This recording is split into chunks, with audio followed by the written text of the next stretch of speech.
Hi, it's Becky, and today I wanted to talk a little bit about money. Lots of things have been happening to me recently which has had my head in my own budget tracker, and I thought I really enjoy those videos where they're like, what do I spend in a month in London? What do I spend in a month in New York? And I kept seeing these videos over and over again, and I was like, why don't I do one for myself, as I think I'm in a very common situation where I don't live in London.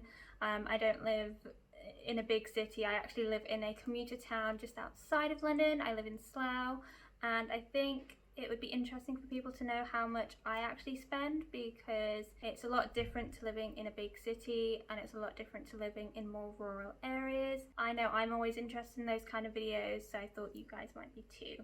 First up, let's talk about my actual situation and the context in which I'm going to be talking to you about. I'm now 23. I graduated last year. I graduated from Newcastle University, so I've moved from the north to the south, and I've managed to get a job that I really enjoyed doing, but it's not a grad scheme, it is just a junior role for a company that I really wanted to work for, and I applied and I got the job. My job also isn't London based, although the office will be moving to London in the future, probably soon. So everything I say in this video might change for me in about 6 months, but we'll see where things go. So I live alone in this studio flat, and I think the biggest thing I want to point out is that I do live alone. I don't share. This isn't just renting one room in a house. I rent a whole flat for myself. So every month, my actual income every month is about £1,600, and this is my take-home pay. So this is after tax, national insurance, student loan contributions, which I don't actually pay at the moment, and also I pay into a pension monthly as well. I do make a minimal amount of money blogging and kind of YouTube and all those kind of things. However, it's definitely not enough for me to live off of, and it's all in a separate bank account, which I don't really touch. All the money I really make blogging goes straight back into the payment of my domain and hosting and things like that. So I'm not going to talk about that in this video because it doesn't contribute to my monthly spend at all. So the first category we should really talk about are bills, and some people are going to be really shocked at how much I pay for rent, and some people are going to be like, yeah, that's decent. And it really depends on whether you live in the north or the south and whereabouts you actually live as to what side of the fence you're going to be on for this one. Also, I want to point out I do not fit that perfect 50 30 20 that loads of people keep saying, where you have to your 50% is on your bills, 30% is on spending, and 20% is saving. It's not possible for me. You'll see in a moment when I say how much I pay for rent. And that's literally because my rent by itself is £800. That's no bills included. Nothing is included in that apart from just this flat. So 50% is already just my rent, and then I need to pay all my other bills on top of this. When it comes to my bills, I pay my utility bills, which are like my necessary bills. So that's, I pay electric, there's no gas in this flat, my water, and then my council tax. My electricity bill is a bit weird because it's definitely skewed, because when I first moved in they messed it up, and they said my first bill was extortionately high, and I was like, why is it so high? And it's because the previous landlord hadn't paid for what was spent beforehand, and it skewed it upwards from between when whoever previous lived here moved out and when I moved in, and they would not fix that. So my electricity bill has always been skewed higher, because for the first 3 months I was quoted I think £25 a month, and I was going over that every month. I immediately got a smart meter put in as soon as that first bill came in. It's saying like, you owe extra money, and since then I've definitely not been paying more than what I've actually used because of this. So I currently pay £46 a month, and that's because they messed up the bills at the beginning when I first moved in. Next up is water, and I actually think this is the other way around, in the fact that I think I was overpaying for the first 12 months. I've lived here about a year now, and they've recently put it down from £17 to £8. So currently I'm paying £8 a month for water, and it's because my account's in credit, because I was paying more, because I was on a fixed rate, I was paying more than what they assumed I'd be using. So I yeah, that's basically it. So my electricity and water kind of balance each other out, I guess, a little bit. And then there's council tax. And because I live alone and I live in a studio flat, I get single person's discount. So I pay £99 a month on council tax, and this is actually the largest bill I do have to pay, but it is greatly reduced from what it was because I went down a council band. So when I first moved in, this is a new build flat building kind of thing, and I assumed they reassessed it, and it went from, I think it was £117 down to £99. So I wasn't going to complain about a cut in my bills at all. So basically all my essential bills add up to £953 every single month, which is more than 50% of my income, and is okay. I then also have what I personally call my entertainment bills. They're the bills that technically I don't have to pay if I don't want to. If I was really struggling financially, I would definitely cut these bills out if I could, but they are things that I do use every single day. So the first one is definitely Wi-Fi. Everyone needs Wi-Fi. I'm currently working from home, so it's very good that I did have Wi-Fi. And I'm on a very cheap package. I'm on a TalkTalk £20 package, and it kind of does the job. I can upload to YouTube perfectly fine most days. I've never really had many issues apart from when I'm working from home, and that's purely because of the work setup and the VPN, and it struggles with it. It's definitely not the worst package, but it's also not the best package. I think if I had extra income than what I currently do, and it wasn't taking up so much of my income every month, I probably would upgrade. Or if I was going to do something like live streaming, I'd probably upgrade. But at the moment, I get what I get, and you know what, it works for me. I don't have many complaints about my internet. I then have my TV license. I know a lot of people are saying like, oh, I'd never watch live TV, so I don't need a TV license. But I actually like some of the stuff on iPlayer, and whilst I don't really watch TV a lot, I do like watching my actual TV. I'll show you. So that is my TV setup currently, and it is plugged into like the satellite so I can get all the channels. And whilst I don't really watch live TV often, my settings on my TV are pretty much always switched to my PlayStation so I can watch Netflix and Prime and Sky and things like that. I do use it for like iPlayer, so I do need a TV license. Speaking of Netflix, another monthly bill is Netflix, and somehow I'm the person that's been conned into paying for Netflix in my family.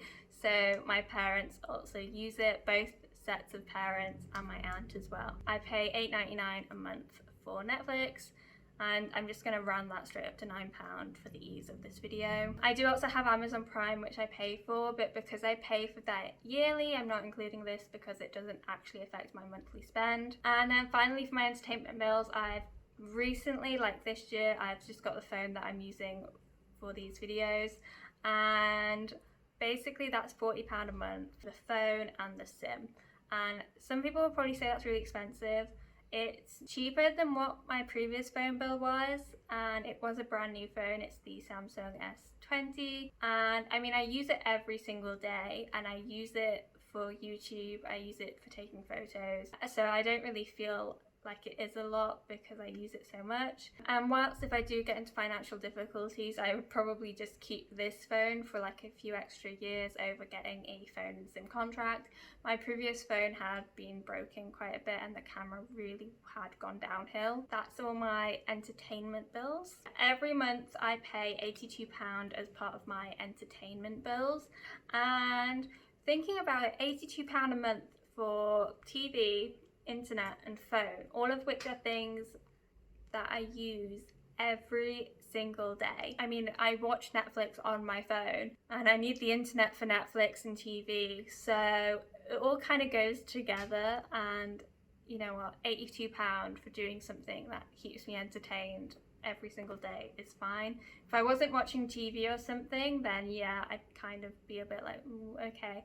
But I do watch it quite a lot, so in the scheme of things, it's not much. So overall, my monthly fixed outgoings are £1,035, and that leaves me with £565 to pay for all the rest of my life, which isn't a fixed outgoing every month. And I personally, I budget that £565 out like when I found out how much I got paid when I first started my job last year, I literally went through exactly what I was going to pay for all the bills. Obviously they have changed since then, and I figured out how much money I can spend on food, how much money I can spend on kind of my, what I call my live your life expenses, which is doing things I want, whether or not, you know, they're sensible or not, doesn't matter. I've budgeted that money to use with how I want it to.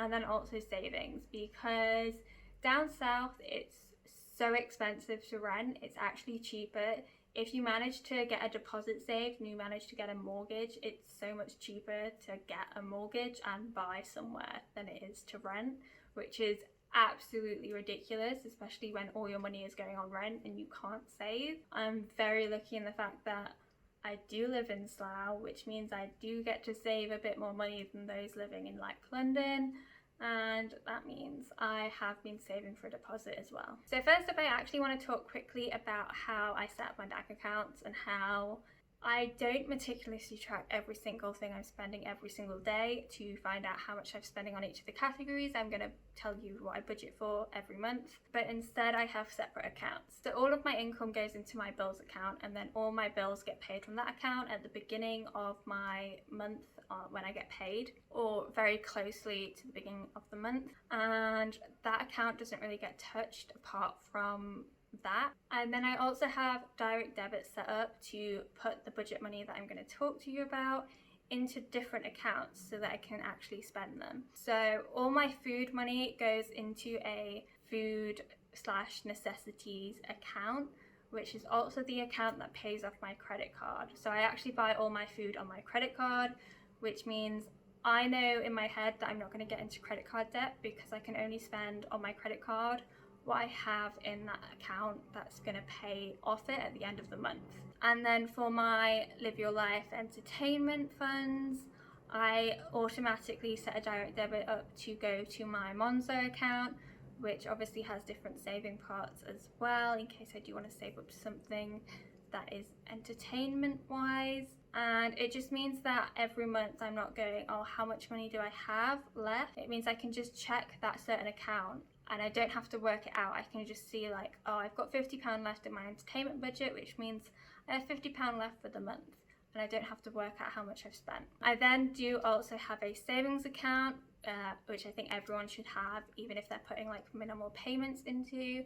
And I have a Help to Buy ISA, which I've had for a few years, I think they've actually stopped doing them now, but that's really helpful for me for my savings goals. But yeah, let's talk about my actual outgoings, which is what you're watching the video for. So first up, the best and most important thing in my life is gonna come first. So I budget myself £200 a month for food. And this is not just food, because you might be thinking £200, £50 a week is way too much for food. Or you might be like me and be thinking that's not enough at all. However, this is for weekly or by every other week shops, which I'm currently doing. It's also for takeout, eating out, and also whenever I do my supermarket shop, I will pick up extra things. So whether that's things like medication, like if I need ibuprofen, toothpaste, sometimes I buy shampoo if I'm feeling lazy, I just pick up the cheapest one. And then I also buy like home stuff, so I've bought like Tupperware, pots and pans, different things like that. And I'm not someone who's gonna go through all my receipts and be like, oh, I spent this much money on food, this much money on Tupperware, things like that. So I just put it all into a food category, and that's how I budget. And I've never really gone wrong with it. The only time I would probably buy it separately was if like I was buying for example, I've bought a new kettle before, so I'd buy the new kettle and I would put the kettle towards appliances or household appliances or whatever it is in my actual budget tracker, and that would be a different expense outside of my normal budget. Food is definitely a broad category when I say £200 a month, and obviously recently, it's definitely not been £200 a month because of lockdown. I used to eat out a lot more when I was in the office, and now I don't recall the last time I actually had like a takeout, because I don't want to do that. I've got loads of food in the house I can just cook, and if I'm running out of food, the supermarket is literally around the corner and I can run out to the supermarket rather than going into the high street. Then I move on to my live your life entertainment expenses, and every month I budget myself £100 a month, and that goes towards literally anything I want to do. So that could be getting the train to see a friend, it could be buying some more books, it could be buying art supplies, which I used last month, you know, anything like that. It used to be for day trips and doing things with friends mostly. I've been a lot more lenient for the past few months because I haven't been doing any of that. And I also use my entertainment on a rolling basis. So for my food budget, if I don't spend that £200, the excess goes into my savings account. For my entertainment budget, I don't do that. The excess goes into a savings pot on Monzo, and currently I'm saving for a PlayStation 5. So it's not going into a savings account, it's just going into a pot. So it's a lot easier to get. So as soon as I have the money and the PlayStation 5 goes on sale, I know I'm gonna have the money to afford it. And that really works for anything that I want to buy. So that could be a new handbag if I really wanted it. It could be a day trip or a weekend trip out of the country. Or it could be like, I really want that really nice piece of furniture that I've been wanting for ages, but I just can't justify the spend. If I save that much money every month to save up for it, then, you know, I'll treat myself to that thing that I might not actually need, but I do really want. I also have roundups on my Monzo account, so that all goes into savings too, to try and get me the things that I really actually want rather than impulse buys. It really stops me kind of impulse buying as well, as I know what I'm trying to buy and what I want to buy, rather than finding the next newest thing and being like, oh, I really want that, buying it and then realizing I don't really use it at all. And then for savings, I put £200 into my Help to Buy ISA, and that's because, well, one, I'm very lucky in the fact that I have the excess money to do that, and I don't feel like restricting my entertainment budget by £100 is really affecting me too much. But I also do that because that theme you can actually pay into the Help to Buy ISA per month in order to get that 25% back from the government when you buy a house for the first time. Like I said before, it's so much cheaper to have a mortgage than it is to rent down south. So whilst it would be great to be saving more to get that deposit, £200 is probably the most I can really put into an ISA that's going to tell me off if I start taking money out of it again.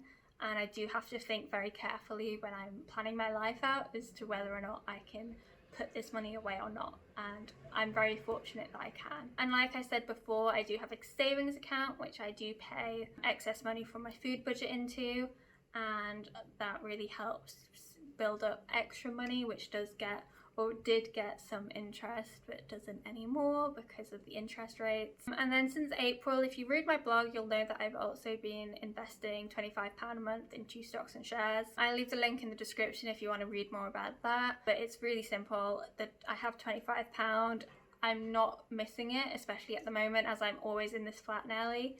So yeah, that goes into stocks and shares. I've made money on it. I think I've got like a 20% increase, which is way more than you'd get with interest in normal bank accounts. So I'm happy with how it's going. It's probably a long-term investment because £25 a month doesn't feel like a lot for me, although it might for others, because I'm investing such a small amount for my overall income and disposable income. It doesn't feel like a lot, and it doesn't feel like I'm missing out by paying into it, but it should grow at a larger rate than potentially my savings account or my ISA would. And then if you've been trying to add this up, I do have about £45 extra in that budget, which I don't actually spend, or I don't plan to spend. And I actually keep that £45 in that bills account because it helps me build up every month. So every month that account gets bigger and bigger, despite me spending quite a lot of money on other things. And it means there's a buffer. So if my water bill did increase, say, I would have money there to help me if it suddenly increased, although it shouldn't. but it also means that if it does increase by £10, it means I've got that £10 every month there still to help me, and it just kind of acts as a bit of an emergency buffer in case things do change. You can also call it kind of an emergency fund. So in my main bank account, I always keep a certain level of money so that if I don't get paid or my pay gets delayed or something, I'm always going to have money in there to pay those first bills, such as my rent, which goes out the same day, and it just helps keep you on top of things. So yeah, that's what my current spending is really like, and that's an average. Sometimes it is more, sometimes it's less. If there's an emergency buy, such as, like I mentioned buying a kettle earlier, if I need to buy a kettle, I need to buy a kettle, and that might come out of my food budget, but it might also come out of my entertainment budget, depending which card I think can take the hit that month. And obviously, like I said at the beginning, this is all going to change for me when we move the office. But yeah, if you enjoy videos like this and you want to see more from me like this, just let me know. If you're interested in, I actually have a budget template which I will link below. I fill this in myself, so I know I do financial year. By April next year, I will know exactly how much money I've spent on each product category. So whether that's food, takeouts, clothing, I've got a section for hair and beauty, I've got different hobbies, I've got books, TV, art supplies, photography, like all the things I like doing. And you can use this budget template yourself if you want, you can take the template and put in the categories you want and figure out yourself. Yeah, if there's something you want to see from me and you want to see like a yearly spending video for totals for a year but also averages throughout the year, then just let me know. I think it's really interesting. I love watching videos like this myself. So I'm so nosy about what other people do with their money because I want to be better with my own finances. So just let me know. And a big thank you for watching this video and getting to the end. I really hope to see you again for a different video soon.